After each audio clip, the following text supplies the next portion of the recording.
Alright, looks like he's moving without any problems here, and this is good because it is wet. I see water coming up on the wheels. It's a big concern of mine if this thing is going to work or not. And holy hell, that stuff is tall.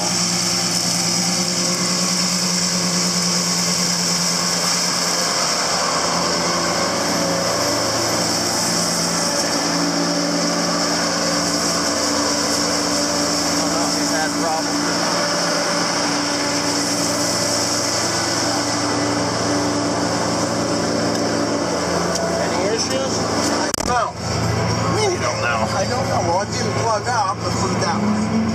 Oh, this shit is tall. Yeah, this wouldn't give me issues. Ah, it's laying it out really nice. What I thought. Yeah, that's doing its job. It's doing what it's supposed to do. That's pretty friggin' awesome. Fast you go. What are you in high gear? Yeah, I'm in high gear. Holy shit, man. Oh, at 18 mile an hour. 18, huh? You're still in high, you're not in first? I know, I gotta slow it down. There, I mean.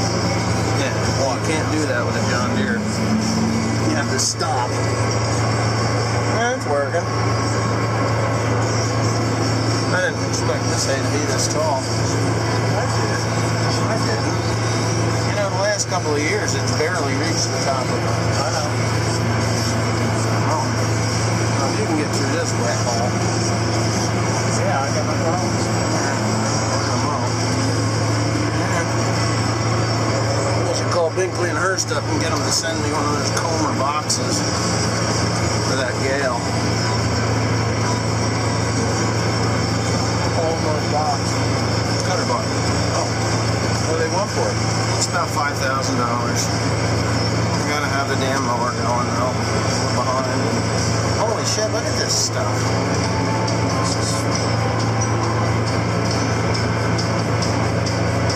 No complaint. No complaints here, and this is the outside grounds. It's. Oh, you got water there, so. I shouldn't have a skipper while I'm going the wrong way.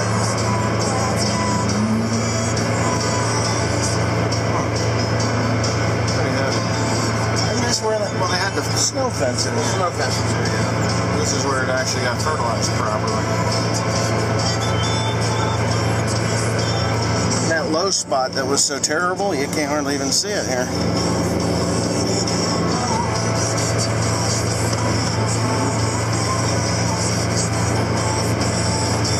Not even taxing the damn thing. I think we got it fixed now. Because it wasn't wrapping yesterday. It couldn't wrap on anything. All it did was lay on top of that cutter bar. He took a picture of it. It was just all matted between the pipe and the. Oh. Yeah.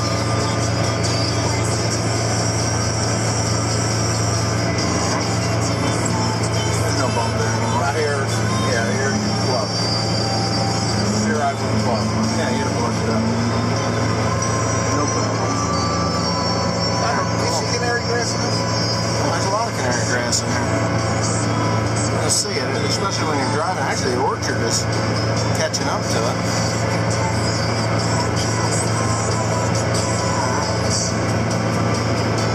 Well, I guess I'll just go get the John Deere and start mowing. I can hit that one with the deer. I know that wet spot. It looks like it's dried out. Oh, you got all this hay sucking moisture out of it down, yeah? Yeah.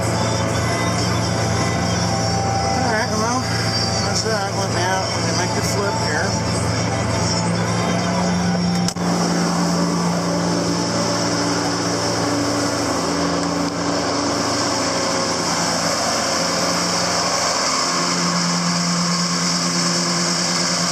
Well, that's the way to solve the problem.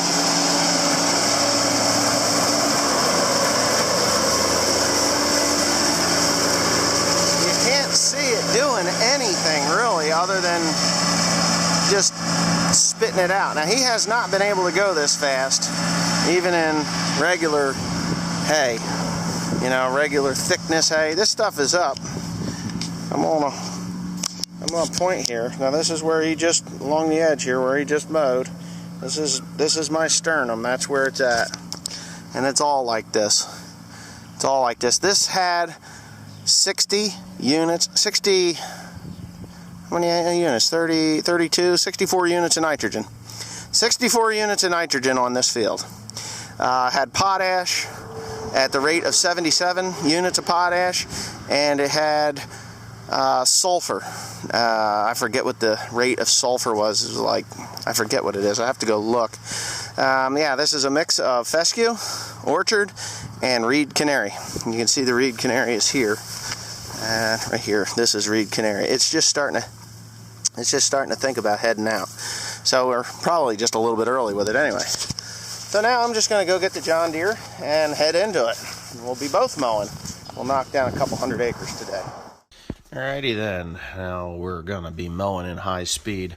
All I did was hook up the hook it up. I just put the camera on the tripod, set it inside the cab of the John Deere, and chased my father around the field. A few years back, my dad had some surgery on his shoulder, and I think he tore it again at some point, so his shoulder's really killing him. So later in the day, Timothy hopped in, and he mowed probably about the same amount as what my dad did. And I'm figuring we got 250 acres on the ground. I haven't really done the math, but we've done a lot of hay. Mowed off 3 full farms, looking really good as far as hay goes. But, you know, there it is. It's the beginning of 6 months of making hay. Hopefully this year goes smoother than the start of the year. It's just been a major struggle. It's already the 8th of June, and honestly, I only have 200 bales made. I've had some questions about how much old hay I have left before, you know, if I have any old hay left, and of course I have old hay left. Last year I had no old hay left. Oh yeah, there's something. Dad actually wrapped it right there. I figured out why it's wrapping, and I just have to cut that off. There's a piece of steel that is in the very back, and it's snagging just in the right dampness conditions. It's snagging some hay, causing a buildup, and then zoop, around it goes. So if you look on the left side of this Case windrower as he's going, you'll see a clump every once in a while, and that is where it's causing the issue. He wrapped it about 3 times yesterday. Timothy ran it all day. He didn't wrap it at all. But, you know, we're booking across this field. It doesn't, you know, of course, now it looks like we're going fast because I've sped it up. But it really doesn't seem like we're going that fast when you get to the next segment of this video. It's just insane how many miles per hour we are actually going. We're looking at, between me and him together, we're probably, well, I know how fast I'm going. I'm going about 12 miles per hour.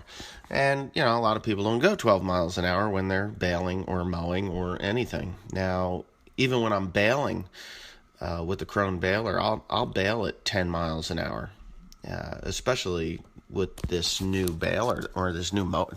Yeah, God, it's early in the morning. I'm sorry. Especially with the 8530. The 8530 can just, you know, it just yanks that baler like there's no tomorrow. You don't even feel it back there. Of course, the baler has a capacity that you can't exceed, and hopefully this hay dries out pretty good in the next couple of days. We're supposed to have like 90-degree heat coming at us, which is nice.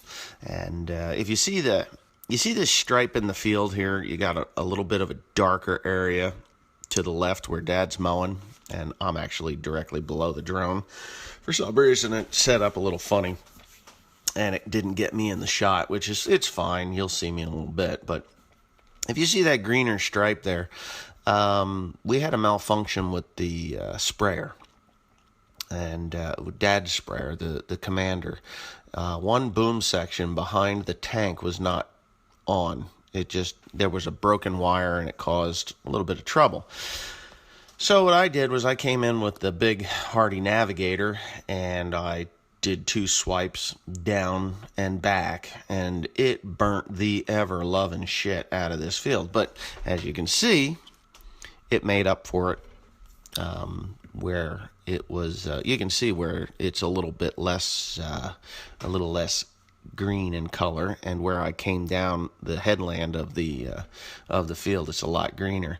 Even though it burned it, it really did do a pretty decent job. Now the field that you're looking at right now, to the left of the roadway, you can see there's some skippers in it where there's no fertilizer because there was a snow fence that the county neglected to get out of my field, which really kind of pissed me off. And yeah, so now we're going down across the field backwards. I didn't have the drone set up quite the way I'd have liked it to be. And I'm flying this thing by myself while mowing hay and chasing a case windrower. So if ever there was a definition of multitasking, I would have to say that this is it. I mean, I just trying to move the camera around a little bit, keep it straight, not make skippers, play with mud right there. I'm starting to touch into a wet spot in the field. The next go around, Dad hits it pretty hard, and you'll see him when it happens, if you see it. I don't know if I caught it on film or not, but we're going to find out here pretty soon. It's a difficult thing to do, to fly a drone and mow hay at the same time. I tried to get Timothy over here to help me out, but he was getting a stack wagon ready to go. And yes, he put it on the 8120. The 4960 has not been torn apart just yet. But that's coming. We got another week of rain coming after Tuesday. So I'm going to mow again today. Teresa's probably going to be running the tedder. Hopefully she is. And Cody's going to run another tedder. And we're going to be making hay here. So if I'm mowing, and say Tim or Dad is mowing, and Teresa's tedding, and Cody's tedding, or working on a tedder, things should go or come together pretty good. So now we're going backwards again. And I got a feeling that, maybe I will catch it. Okay, so now you're about ready to see Dad hit into this mud hole. Now, I'm looking down at the camera while he's doing this, and I don't know what happened, but I think I hit the button that shut the camera off. I bet I miss it. But anyway, I hit the button that shuts the camera off, and I missed a lot of... You see me do a little bit of a swerve there as I'm trying to control this drone. I do have it set up on the follow me option, and nope, you're not going to see it. Doggone. Oh, huh? That was it. Yeah, so, how many rounds did you get around there? Quite a bit. What do you got there? A new drone. Yeah, what is that thing? This is the Blade. Ow, freaking bug just flew right in my ear. Yeah, they're everywhere. Oh, get away from this thing. These sons of bitches are all over. So, anyway, how many rounds? Which field did you do? The first one or the one by... Not across the road next to the house. I did the one where the island is. How much did you get done? I got all the way around and around that tree. Oh, okay. Yeah, well, we're supposed to have rain tomorrow. Can you...